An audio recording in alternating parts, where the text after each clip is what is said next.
O trecho que você está prestes a assistir é do Andrew Huberman, neurocientista americano, professor da Universidade de Stanford e um dos principais divulgadores científicos da atualidade. Ele é amplamente conhecido por seus estudos e conteúdos sobre comportamento humano, saúde mental e neurociência, além de participações em programas de grande alcance, como o The Joe Rogan Experience. Neste vídeo específico, Huberman aborda um tema pouco comum em suas aparições públicas: fé em Deus e oração. Por esse motivo, esse trecho tem chamado a atenção de forma especial. A seguir, vamos assistir ao vídeo. Quando você fala sobre o cérebro e tudo isso, quer dizer, você mencionou isso ontem à noite e isso me fez refletir. Quando você pensa em como tudo isso funciona, eu preciso tomar uma posição e dizer: como isso poderia acontecer na natureza sem um criador? Sim. Bem, a questão é a seguinte. Nós sabemos que existem programas, isto é, genes. Então há genes, DNA, depois há o RNA e depois há as proteínas. E as proteínas são a parte final da ação, onde elas dizem coisas como cresça aqui, não cresça ali, torne-se este tipo de célula, uma célula de dopamina ou uma célula de serotonina.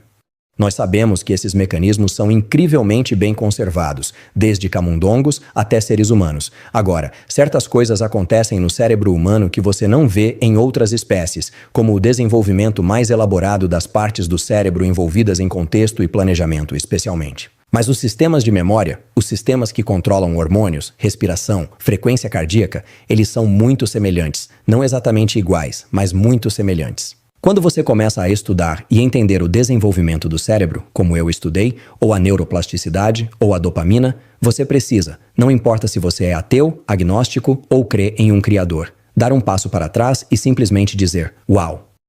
Uau!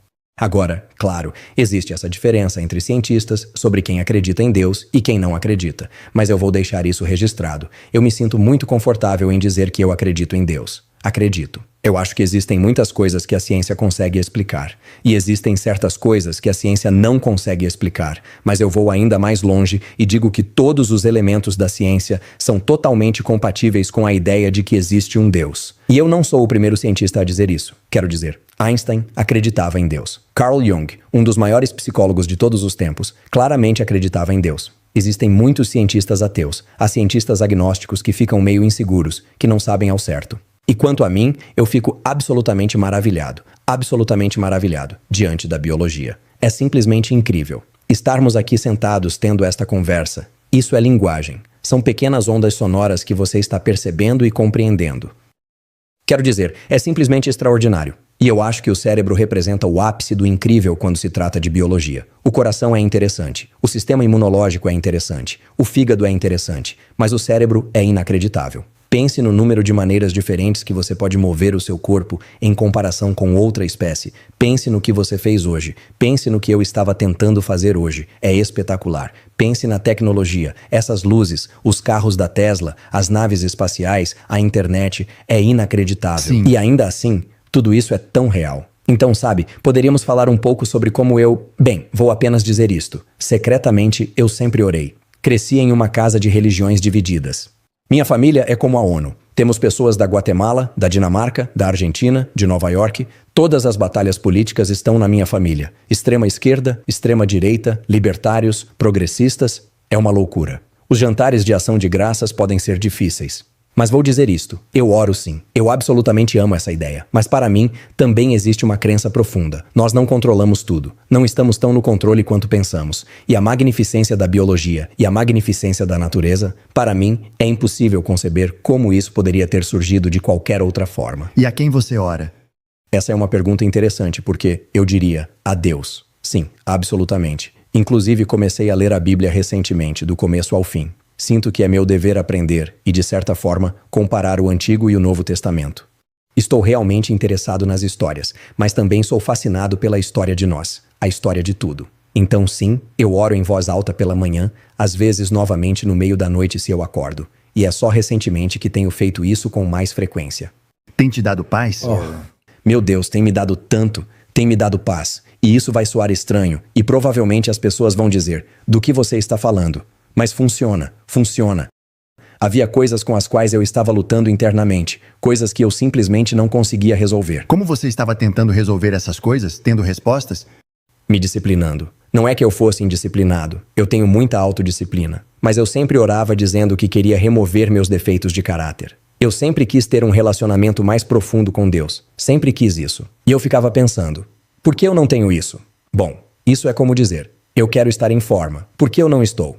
Você não está em forma porque não está correndo, não está levantando peso, não está fazendo o que precisa ser feito. E foi assim. Algumas pessoas diferentes começaram a aparecer na minha vida e elas faziam isso. Era como, nós oramos. E eu aprendi, e tento praticar isso bastante, que muita coisa da oração é ouvir. Muita coisa da oração é você pedir coisas ou ouvir coisas. E então, 1 hora depois, 2 dias depois, você percebe. Espera. Não acontece necessariamente no momento. Assim como no condicionamento físico, e eu não quero comparar condicionamento físico com oração, nem trivializar a oração fazendo essa comparação. Mas existem alguns paralelos que são relevantes. É um trabalho consistente, é um esforço constante. E de repente, coisas começam a surgir. E você pensa, meu Deus, isso faz tanto sentido. O que está sendo apresentado aqui é essencialmente o princípio de causa e efeito em uma dimensão espiritual, profundamente alinhado com as Escrituras. Ao longo da Bíblia, Deus faz convites claros acompanhados de promessas igualmente claras. Buscai, e achareis. Batei, e a porta vos será aberta. Aproximem-se de Deus, e Ele se aproximará de vocês. Lancem sobre Ele todas as suas ansiedades, porque Ele cuida de vocês. Se confessarmos os nossos pecados, Ele é fiel e justo para nos perdoar. A Escritura está repleta desse padrão: obediência e resposta, busca e encontro, arrependimento e restauração. O destaque aqui está na simplicidade da proposta. Experimente, coloque a palavra de Deus em prática e observe os frutos. Assim como o exercício produz mudanças reais no corpo, a Bíblia convida o ser humano a confiar em Deus e experimentar transformação interior e clareza espiritual. Mesmo diante de traumas ou experiências negativas, o convite bíblico permanece o mesmo: buscar a Deus de coração sincero. É significativo ver alguém como Andrew Huberman, uma figura influente no campo científico, falar abertamente sobre oração e leitura da Bíblia. Isso aponta para algo maior e traz esperança quanto ao impacto dessa mensagem, especialmente sobre as novas gerações. A Bíblia é clara, a vida é breve e as decisões espirituais têm consequências eternas. Escolham hoje a quem vocês servirão. Com isso, encerramos este conteúdo. Graça e paz. Até o próximo vídeo.